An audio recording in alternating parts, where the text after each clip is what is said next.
Hello, and welcome to this month's P&G Alumni Enrichment Series webinar.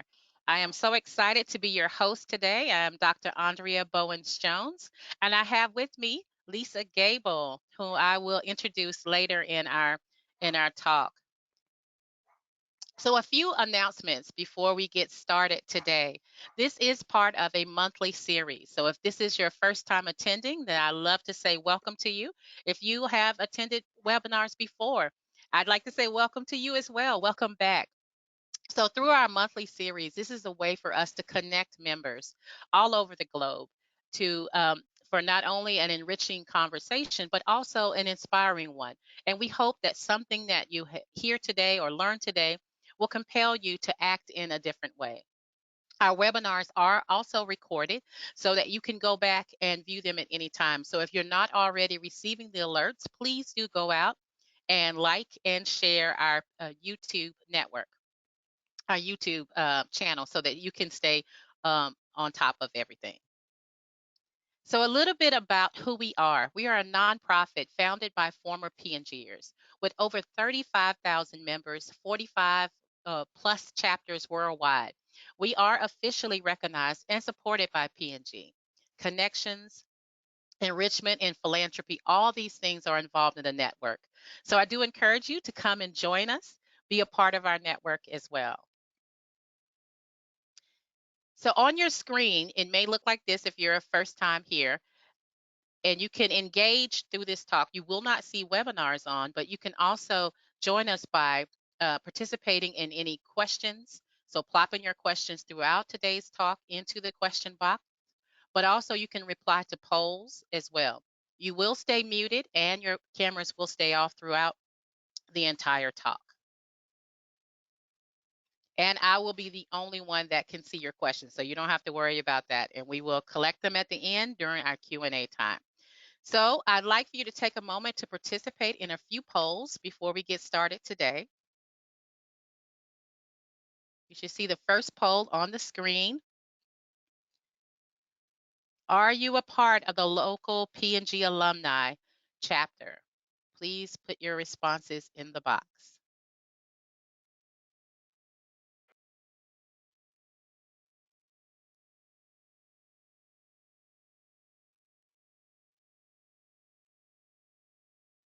Okay, thank you.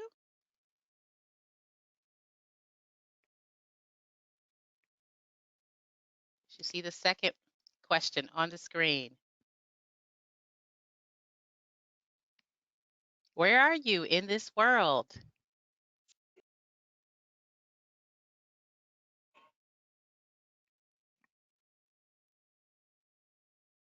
Okay. Next question. Primary occupation.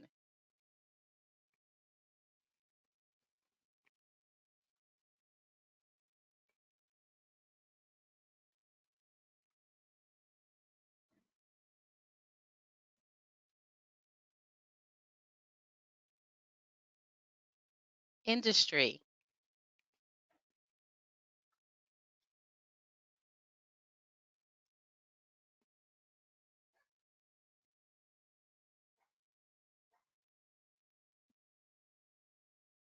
And the final question, your functional expertise.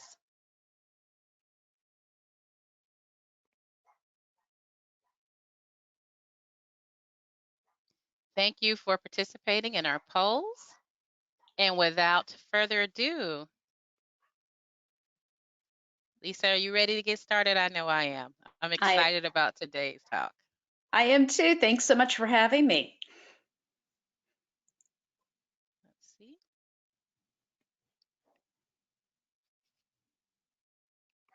So now I get a chance to introduce our speaker today.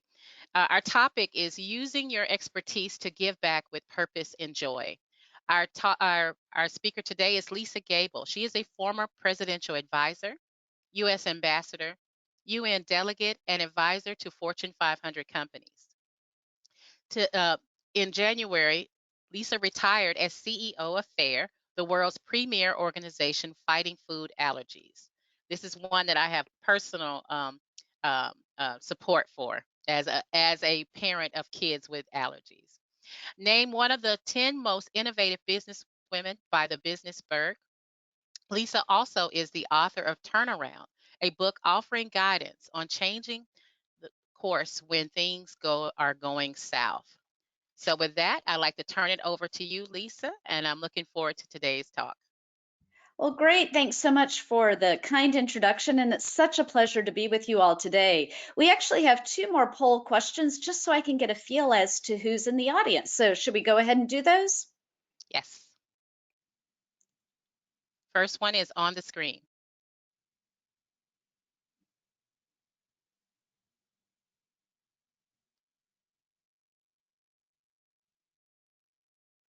Okay. Looks like everybody's responded.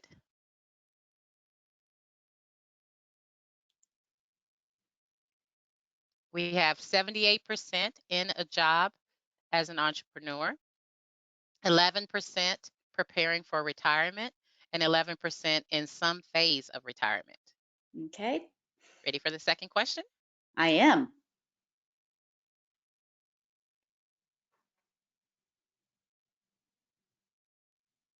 Second question is on the screen.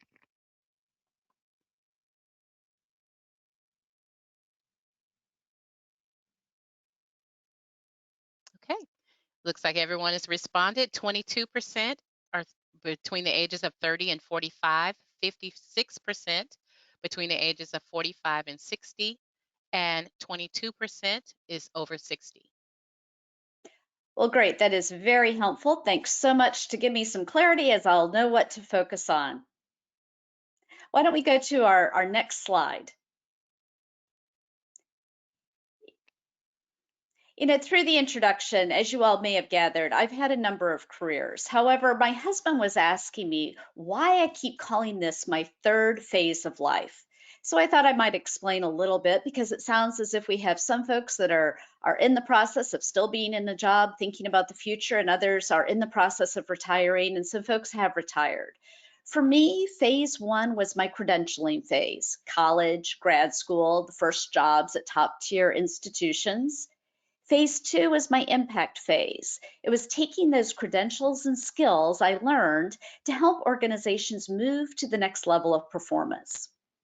So today I'm in phase three, and that's determining how I can best deploy the plethora of experiences with which I've been blessed to enable and support the next generation of leaders and those who are investing in solutions to solve big problems. Impact investment, health equity, democracy, climate tech, health and wellness. The conversations I'm having today are around big, hairy, audacious goals with an eye towards implementation, sustainability, and measurement. Next slide.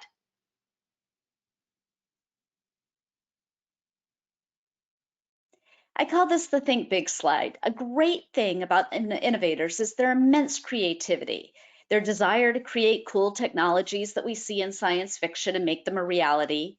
However, as I learned at Intel Corporation, you've got to be able to bring solutions to scale at a price point that is affordable in the current economic environment. And that's a tall order, which requires a multi-sectoral approach and tapping into nearly 40 years of my personal experience in nonprofits, government, and business.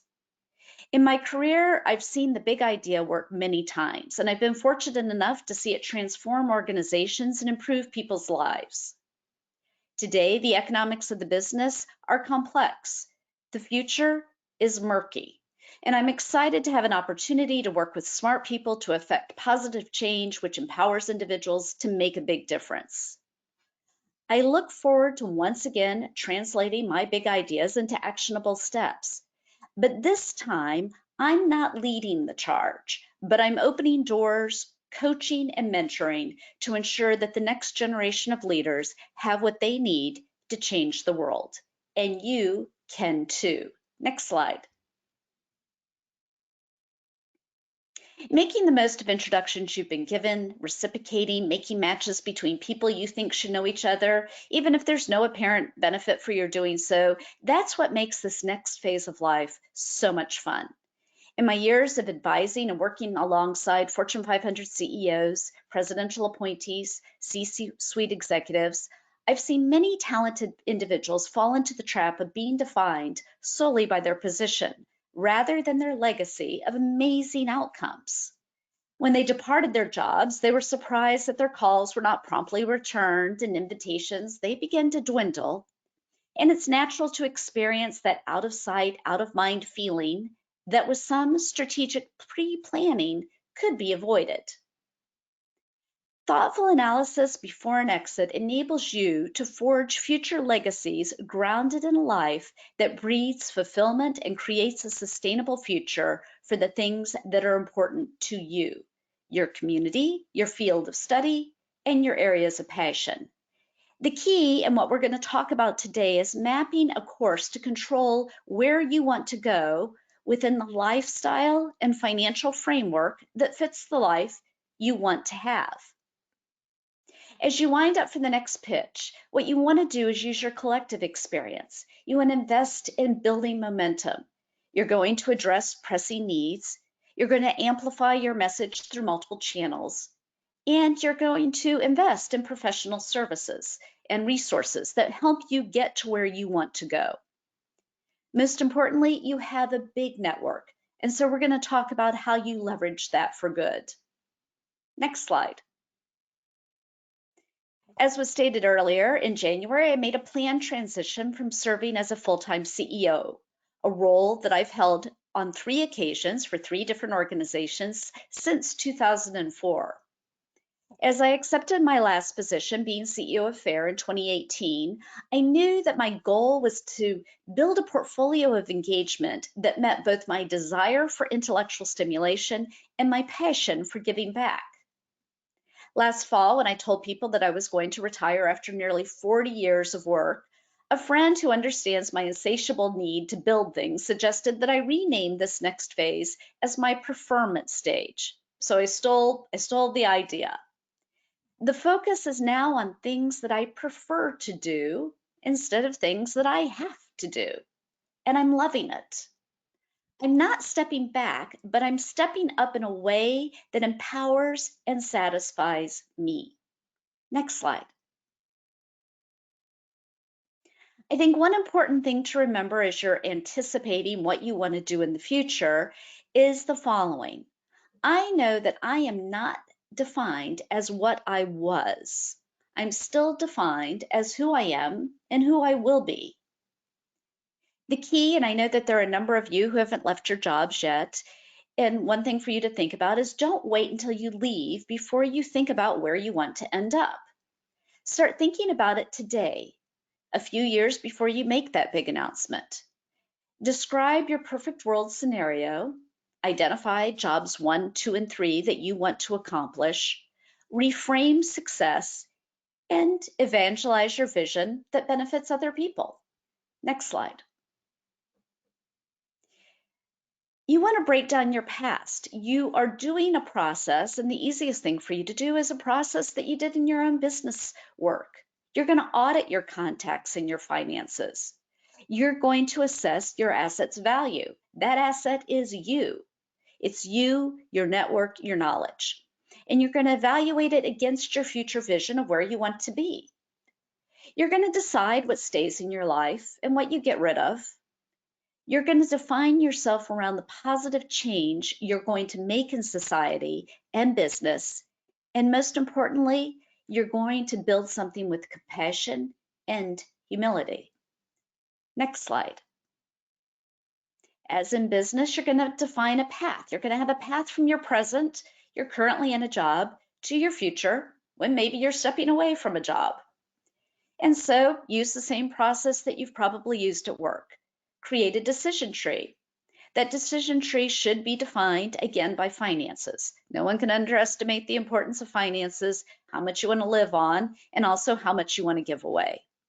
But secondarily, that decision tree is going to be your decision tree. It's going to take you through a decision-making process around the interests that you've defined, jobs 1, 2, and 3, those things that you want to do at this phase in your life. And then you're going to build a personal team that focuses on the narrative that defines you at this stage. Those may be people that are currently in your life, Or you may start reaching out into other environments of areas that you want to go into and building a new team of people, both younger and older than you are, or the same age, who can mentor you through this process. And most importantly, you're going to continuously refine your decision making based on what you learn. Next slide. But you're going to execute at the pace that you want with agility and heart. And one thing I want to stress, and I have to tell you, I'm the worst at following my own advice, is you don't have to be aggressive right now. I'm so used to being aggressive, a type A personality running down the road, but this is a different phase of life. You don't have to be aggressive. You can be thoughtful, and most importantly, you don't want to overcommit at the beginning. You want to give yourself the time to find the things that are going to define this stage and be exactly what you want. So you're going to set goals that fit your interest and the type of life you want to lead. You're going to look for opportunities to partner because the reality is none of us have the ability to do everything or be all things to all people. So no matter what you choose, again, academia, perhaps advisory boards, a career in nonprofit or a second career, third career in the government, you want to partner with other people. Those are the people that you just went and interviewed about the new areas that you want to move into. And you're going to lead with confidence and diplomacy. And I'm going to say something that I'm going to say throughout this presentation and that I've counseled so many people through the years. You have absolutely nothing left to prove. We go through stages 1 and 2 in our lives always trying to prove something, right? We're headed up that ladder. Well, right now, you're not sliding down the ladder, but you're at the top. You're at the top of your career. And so you don't have to prove anything to anybody else. You can actually do what you want to do. Next slide. Now, one thing you may want to do is you want to depending on where you are, and I know again we had a sort of a breakdown in ages, but we've got a lot of people sort of in that middle age frame, is you may want to leave the door open for reentry. And what I mean by that is you've had a very long career, and a break is required, especially after the last 3 years. But you may be surprised as you move forward that the door opens up again for a political appointment, a role in academia, or even a corporate role in a company that you were an angel investor in. If a new opportunity arises that sounds energizing, you can craft your reentry, but you can do so in a manner that retains the lifestyle attributes that are important to you, but they also allow you to invest in yourself one more time. And as I said before, you've been successful. You have nothing left to prove. You've given back. You can let life happen and you can enjoy the life that you have. A phrase I will repeat often. Next slide. But your options are endless. One of the things we didn't talk about is someone may be going, how does she know so much? Because she just retired herself. And what I should tell you is I had the opportunity to serve in presidential personnel in the Reagan White House. I interviewed 1,000 people. And I've actually served in multiple administrations for 4 presidents, both Democrats and Republicans, and 2 governors, both Democrats and Republicans. I've served both in full-time positions and also what we call boards and commissions. And because I've had this interesting life experience, I've actually counseled people in how to become an ambassador. How do you get to be on a corporate board? How do you get to be in a not-for-profit board? I've been on the not-for-profit boards of Girl Scouts of the USA and Boys and Girls Clubs of America. So I've had a wide variety of experience and have always ended up having the chance to sort of walk people through this. And so if you look at all the different options that are shown on this slide, there's so many things that you can do. But the important thing is you're investing in your future now. So if you are thinking that you want to make a big splash, and it's not required, but perhaps you really do want to maintain a certain level of activity, be forward seen in the work that you do, I'm going to suggest that you hire your own PR team. I'm also going to suggest that you personally fund programs that support your future goals. What you want to do is you want to invest in projects that are important to you so that you become the donor now. not the company you represent. And I think that's a big transition for a lot of people that have been in large corporations, is that they've funded on behalf of an organization, or perhaps their political funding that they've done has been part of a PAC, has been part of the company or the organization in which they are involved. In this case, if you do want to be front and center, if you do want to have influence, you need to write the checks yourself. But you want to do so to help you move forward towards the life and the issues that are important to you. So you're going to define yourself through the positive changes that you've made in society, business, and the lives of others. You're creating a story not about you, but about the lives you've touched. You're going to be that person who helps young leaders move forward. Not only are you going to build a positive legacy, but you'll continue to foster the loyalty of those who want to be part of your ongoing journey. You're going to operate in a manner that leaves doors wide open. You're going to make thoughtful commitments to the needs of others, and you're going to keep your relationships meaningful. Again, you get to have a break, but be transparent about it and make sure that you return people's emails, especially if you do want to take a break, go on vacation, do some travel, but re-enter later on. You want to build a narrative that defines how you want to be known. So I suggest working now with a coach or a peer mentor to quantify the results that you've brought about through your incredibly illustrious careers and perhaps the volunteer work that you've done. You want to speak with facts, same thing that you would do in any resume, and you're going to be diligent in recording the successes that you've achieved in your career.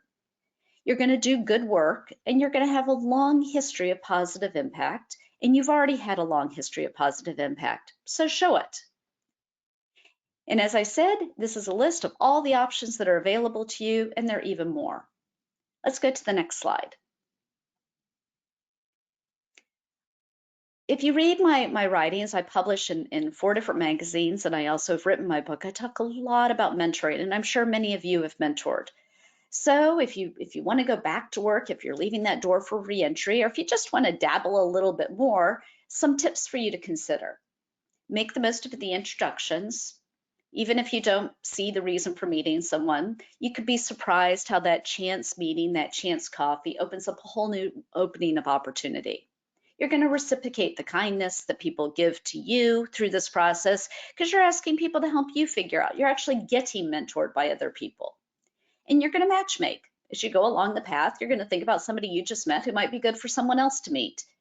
And what you may want to do is combine credentialing yourself with coaching. Allow yourself to be reverse mentored and collaborate with someone else so that you can mentor them.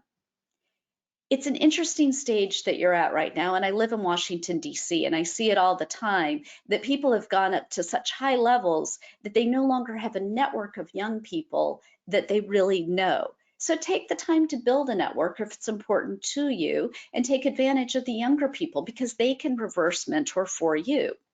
There's always the possibility that if you decide, or financially if you need to go back to work, different things you could consider, again, to not completely change your lifestyle, or job sharing. You can actually job share with the best of class performer who's younger than you are. That's going to build a bridge between generations, and I actually think it's something that's going to be important for companies to utilize, not for profits, is that relationship between the older and the younger. But again, you're building a cadre of seasoned professionals always to surround yourself with, and I take that word professionals lightly. You may decide that you want to become very involved in your church or your child's school or in something else. It's that peer group that you're trying to find who think and work like you do. Next slide. So how do you build to this future you? First, you're going to start the process without assumptions. I will tell you that I began, currently I'm an entrepreneur in residence at SMU's Lyell School of Engineering, and I started that path in June of last year, calling friends of mine that had been adjunct professors or entrepreneurs in residence or distinguished fellows and heads of institutes. And I really called through a number of universities. I had so much fun finding out how you do that. And I had no assumptions. I really wanted to understand, well, how does it all work? And so I took the time to engage in thoughtful conversation. I also found like minded people as I began that conversation. I found other people who'd followed similar career paths, and it was really interesting to see how they defined phase three of their life and how they did it within an academic institution. Like I said before, slow down. Again, something I tell myself all the time. I don't have to treat every step like something that I have to do. It is by far the hardest Lisa Gable conversation that I have because I'm so used to being so diligent. But I'm also keeping my relationships warm because I also know that as I'm going down this process, the process I started last June, that I'm going to reach back out to people and go, hey, I ended up doing what you talked to me about. Here's what happened. Do you have a way that we can collaborate? So you're really starting to build this next phase, and I got to tell you, it's a lot of fun. Next slide. You're leaving your mark. The things you build speak to your impact on the world around you. I always think about my life as It's a Wonderful Life and Jimmy Stewart. And, I do think that with the careers we've had, we would be surprised all the little things that we've done that have had a huge impact on someone's life. And you're getting ready to head down a new adventure. I gave you a whole list of things that you can go and do. All of those will have an impact that build positively for your community and for your country and for you and your family. Next slide. No matter what you do, remembering that as you're leaving your current job, as you're stepping back, but you're not stepping away completely, that your goal at each of these stages is to end on a high note. Like I said, you've been successful. You have nothing left to prove. You've given back and you're letting life happen. And I sure as heck hope that you enjoy the life you deserve to live. So, what I'd love to do is take any questions that have been popping up and just see if there's a way that I can help you understand paths forward that you might be thinking about yourself. Thank you, Lisa. This is a time where you can get your questions answered. So if you do have a question, please go ahead and put it into the chat function, and we'll get it answered right away. Okay, as people are putting their questions in the chat, let's go ahead. I have a question for you, Lisa. So many nuggets came out of your talk today, and I guess I should put myself on camera. How about that? And I love that you call stage three your preferment stage. I'm actually going to coin that for where I am in my career as well. But how do I credential myself if you're looking for a political appointment? There may be someone on here that's looking, but maybe not comfortable to ask, or even addressing a board or a commission or some kind of senior role. Can you talk a little bit about that, positioning I yourself?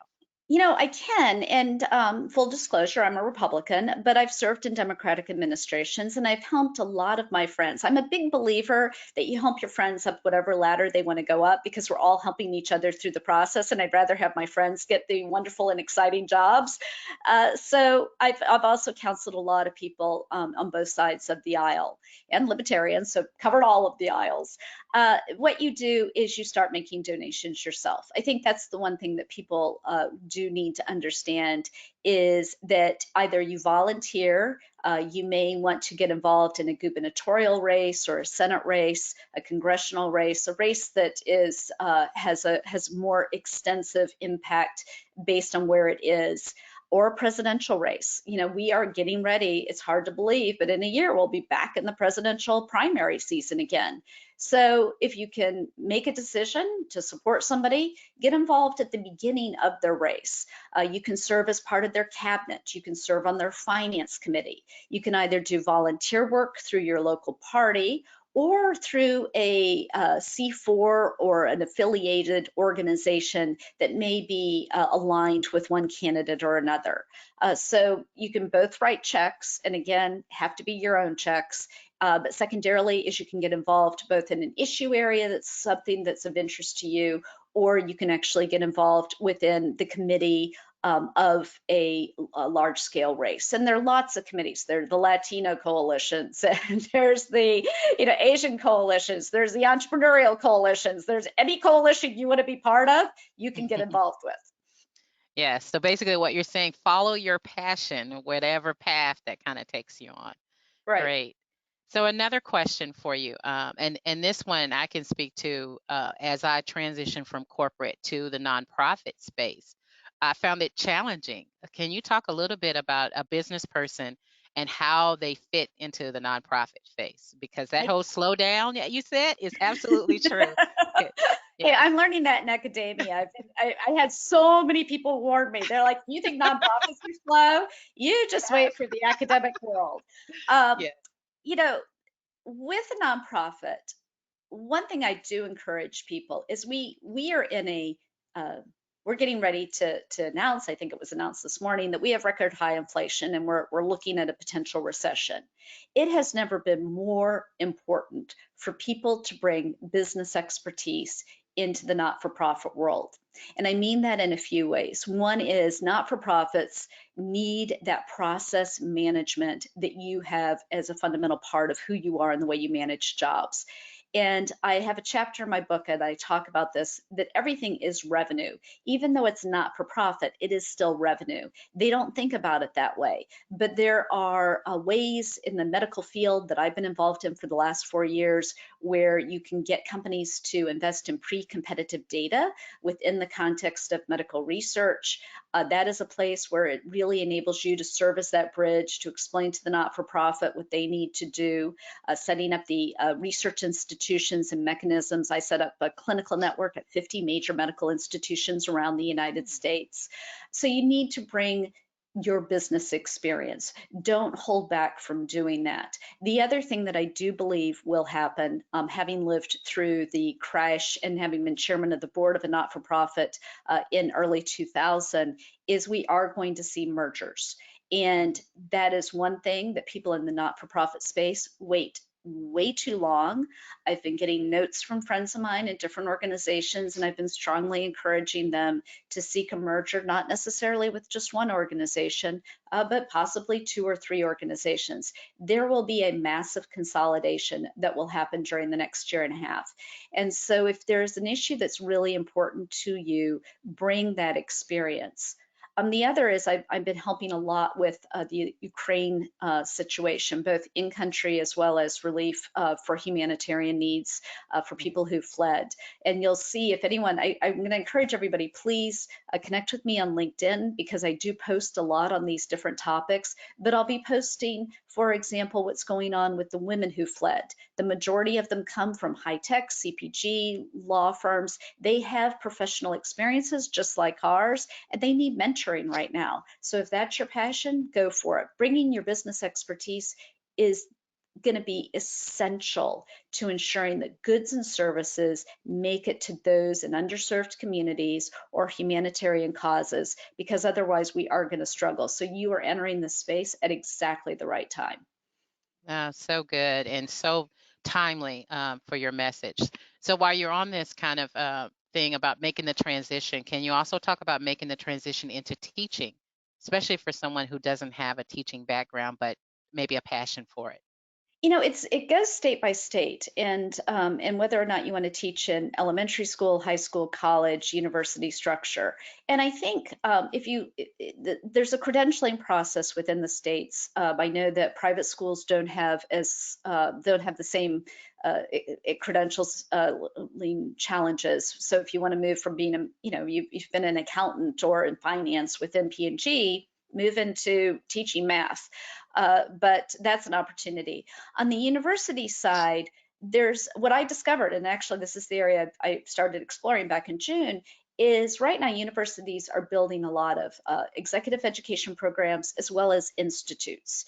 And Mhm. so, what the institutes, and I'm affiliated with an institute within the engineering school, what the institute does is it allows you, without having the PhD perhaps that's required for being a full professor, it gives you the opportunity to work with the students and craft projects that enable the students to get both the business experience as well as meet a need that has been identified, perhaps within, the area of humanities or a community or something else. So this is probably right now at every major institution. There are a number of these. There's one that's called Leadership and Character at Wake Forest. I love that. I Mm, just love it.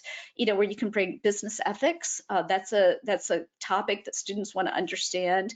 So you may not be able to, and if a friend of yours asks you to teach in a class that they have, and I do this for University of Southern California, I do it for SMU, where I'll go in and I'll just teach a class bringing forward my business experience. And it's so much fun. So yeah. lots of different ways to move into that circle. Yeah, I love the point you made about just being a guest lecturer. That's one that I have done too without having the hassle of kind of figuring it out. So, another thing you talked about, another question we have is you talked about you coached a lot of people that were moving into different areas. Can you talk a little bit about some of the pitfalls that you've seen people as they transition to these new careers, whatever the path is, that maybe can help our audience to kind of think through those? Yeah, humility is required. You're starting at the, as an outsider again, and so that does require a little bit of humility, and learning how to. One of the things I talk about even in business when I do turnarounds, and I think it's so important as you're transitioning, is you need to speak in the vernacular of the organization or entity in which you are entering, and so learn how they talk and learn what phrasing they use, and then take your arguments or your points that you want to make and craft it within the way that they're used to hearing it, because they're not going to be used to what you're saying. And they're not going to think about process management in the same way at a lot of these organizations, especially the government, academia, and not for profit. So Hmm. you do have to learn to talk the way that they talk. The other is reverse mentoring. Mm, I'd never written a book before, and I relied on a group of 26, 27, and 28-year-olds to help me learn how to write a book. And mm, again, there's a lot of, that you have to be humble because I didn't know. I'd never done my social media for the purposes of talking about things other than my family, my dog, and my, whatever, the flowers outside yes. in the garden. And so I find myself surrounding myself with young people who teach me how to use YouTube and TikTok, and they teach me things like how to write a book, how to market a book. So I think reverse mentoring becomes one of the critical things. If you're going to go into an underserved community, or if you're going to go on a humanitarian mission, that's the other piece of the puzzle. And there are a lot of Mm, articles that have been written about this. You need to let that community mentor you yes. and not walk in there with a plan for them. Awesome. And so we all heard it here. Lisa Gable is on TikTok. That's what you're saying.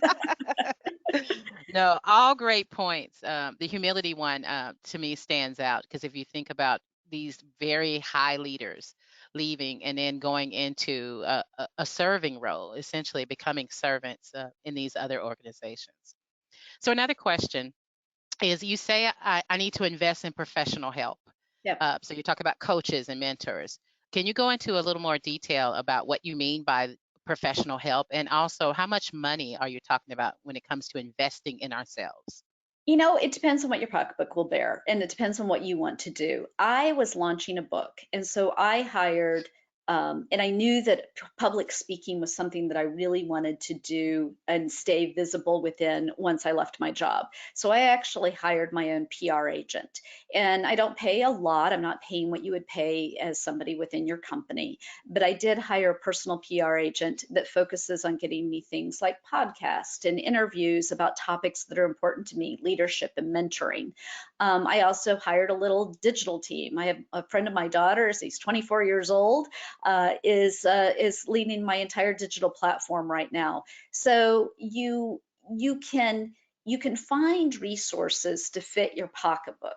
What you will also find is that there are people who just love to do this. And so in both cases, these individuals happen to have practices where they may charge a corporation that they're doing work with more, but they like having some people as part of their portfolio. And so they do charge me a little bit less. One thing I did, and it was really as I was learning to write to publish more, is that I hired an editor. And so if you think, well, I'd really like to publish some articles, then hire an editor. It's worth it. It's not a lot of money. I had somebody that I hired for about $1,000, and we just worked our way down, and it ended up being about $150 an article for her to go through and edit it and make it worthy of publication. Today, I now have relationships with multiple magazines where I have columns, but I didn't just get there overnight. I really did need to hire somebody to just, review and edit my work, and teach me how to write for the purpose of large scale publication. So coaches and mentors, again, prices can be varied, but you can find a price point. And the thing is, ask your friends. You're going to be surprised how many people you know that have actually done this. And once you open up a little bit and you tell people that you're willing to do it, you're actually going to be surprised how many of your friends go, I did that too, or I know somebody who did. So, in Washington, I know that there, and also in Silicon Valley, two places where I've spent most of my business career, there are people that you can hire to work with you. Awesome. Let's see. I'm checking the chat. There are more questions in here. I'm so glad we have some more time. So if you do have other questions, please go ahead and plop them into the question box. Okay. This question is, can you talk about the ideal board size for small nonprofits I'm sorry, where working board members essentially take the place of staff? Thoughts Yeah, on increasing the size of the volunteer board from 15 to 25? I am not big on large boards. And let me explain ways if you can do it. I have reorganized boards and rewritten people's bylaws more than you can possibly imagine in the last 40 years. What I have come up with that works the best is a very small board of 3 to 5 people, especially for a small nonprofit, which has fiduciary and governance responsibility. Those are those legal responsibilities that you have to oversee the efficacy and credibility of the organization, to ensure that the 990, that the audits are done correctly, and the money is being used in the way that donors want them used. What I have then done is build out larger advisory boards. Now, in order to make people feel invested, what I've done is that we have those, if they are donors, we have those advisory boards have input into the strategy of the organization and even into the budget. They don't approve the budget, but they, as board members, do have both strategic intent that they are brought into. Secondarily, is that if there's a merger or acquisition, some states will require that your advisory board, depending on how you've structured this executive committee combined with your board of governors, you can do within that, move the governance and fiduciary responsibility to that small executive team, and then have that larger team vote on dissolution of the organization, merger, or strategic intent of the organization.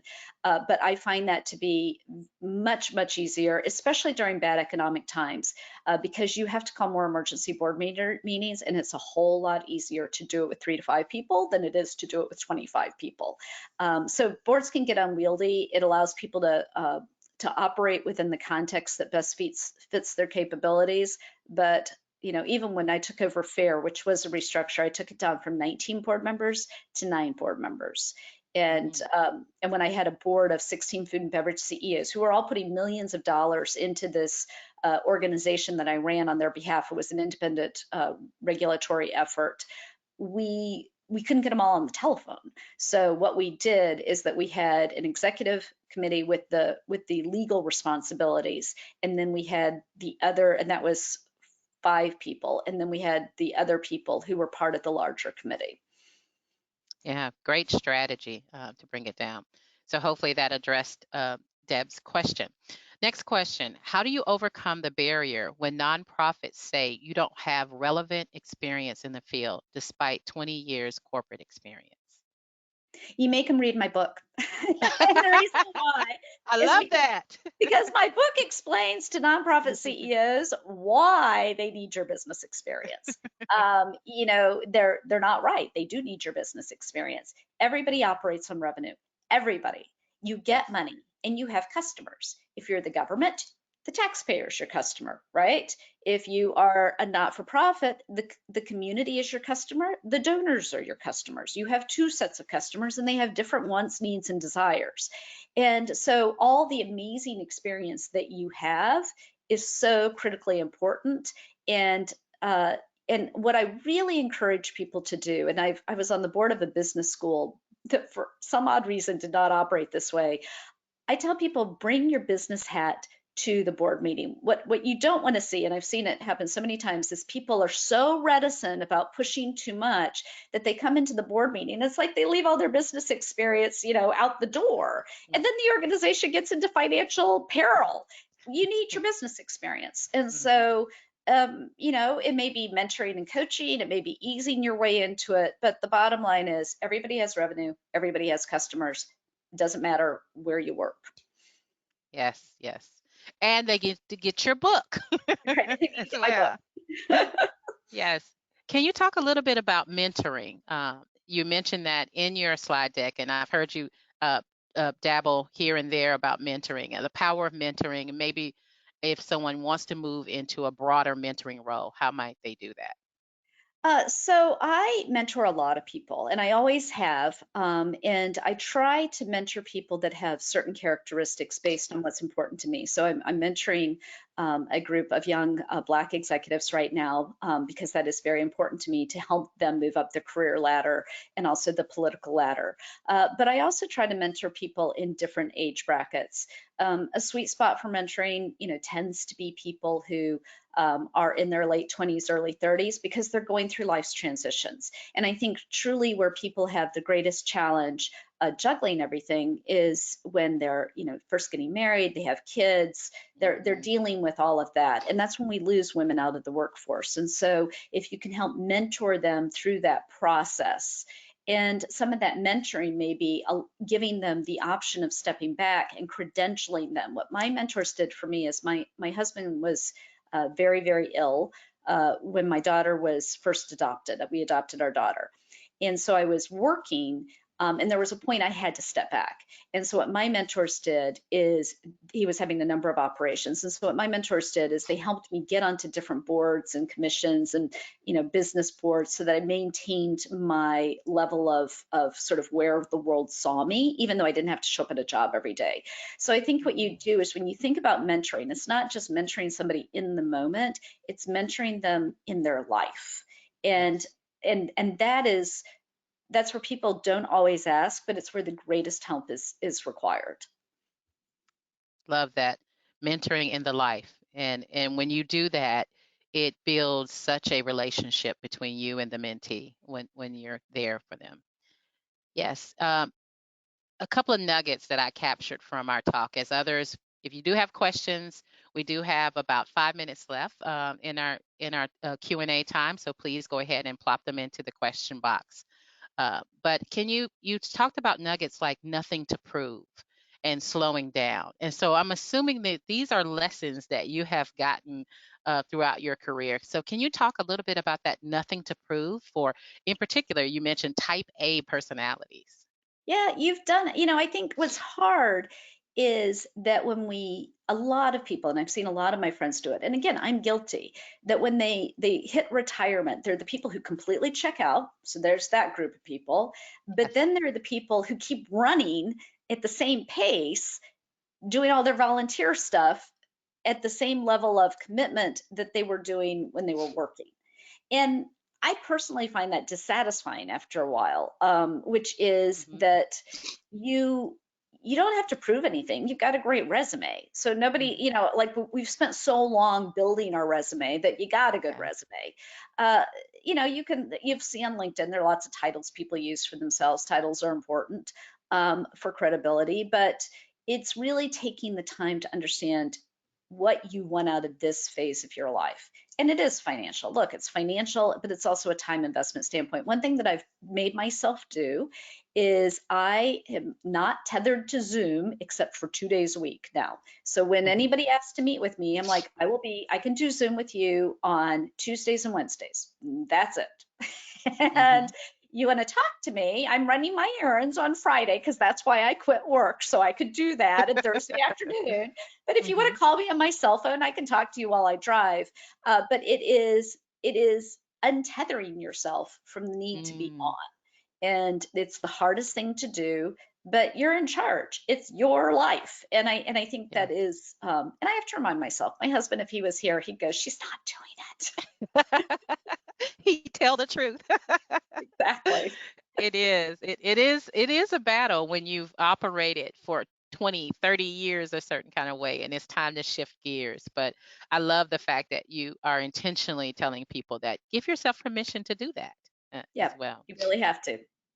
So one last question as we get ready to close, and I could just talk to you all afternoon. That's just so many nuggets you're dropping today.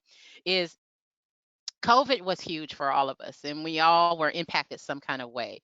So, can you talk a little bit about a person who maybe in a position that they retired before COVID, and now they're getting antsy to do something? Can you speak to that? Yeah, I think, you know, I think there's a lot of reentry opportunity right now, and give and if you would like to do that, that's fine. I've helped a number of friends who also did the same thing, where they'd retired before COVID, and then COVID so shut everything down that they weren't Hmm. traveling, they weren't getting to do all those fun things that they'd wanted to do, and now they're antsy. So there is that reentry possibility. It's tough. I'm not going to say it's easy, but look at things like my sister taught me this. She's chief operating officer of a large not-for-profit, and she was a comptroller of a bank. She's crossed all the lines that I've crossed in business, government, and Hmm. philanthropy. But do a limited term employment operation, because that, if you go Mm. in as an LTE, and if you suggest that to someone, well, I'll come in as an LTE, and then that means that you stay for 3 months, 6 months, a year, 2 years, that you can have a lot of the benefits of being a full-time employee, but you don't have the obligations. And that's a way for you to sort of set the stage for giving yourself more options. They're contracting roles, but yeah, absolutely, if you want to go back in, now's the time to do it. I mean, we're watching a lot of young mothers who are stepping away right now. Hmm. And so there's, I think, more opportunity. We do face an issue with there is age discrimination. I'm not going to say that there's not, but that's where mentoring, that's where helping each other over that is going to be really important. And I do believe that that crunch of need, if you can position it to the employer that you're actually giving them flexibility, because you're not sure you want to stay there 5 years. So try the LTE, try the contract. Awesome. Great advice. Great advice. So, any last remarks as before I go into kind of closing out our time together that you want to leave people with? No, just, really, I think it's such a wonderful thing to do. I think that people underestimate the value of their business experience within all these other sectors. And I can't begin to tell you how important I believe that it is for people with strong business experience to come and bring that into all these other aspects of life, but also just enjoy yourself. I love that. Just enjoy yourself. You've earned it. You've earned it. All right. So, as we get ready to close out another wonderful talk with another accomplished leader, I want to leave you with a few announcements. Okay. If this is your first time coming and you're not involved, I do encourage you to go to pgalums.com to sign up for the updates so you do not miss any of these wonderful webinars. I hope you've had a wonderful time today. I know I have. And then support the foundation. We do a lot of giving and impacting the entire globe. So alumnifoundation.org is where you can find out more information about the foundation. Also, look to excuse me, partner with us through sponsor at pgalums.com is where you can get more information about sponsoring and volunteer, start, join a chapter, all those things. You can email hello at pgalums.com. And to access today's recordings, it will be up on the YouTube channel in a few weeks. So you can go back, re listen to it, share it in your networks because there were so many great nuggets that Lisa shared today. So please do go out and subscribe, like, and share our YouTube channel. And one last thing, remember this email, hello at pg.alums. You can get any of the information that I talked about today.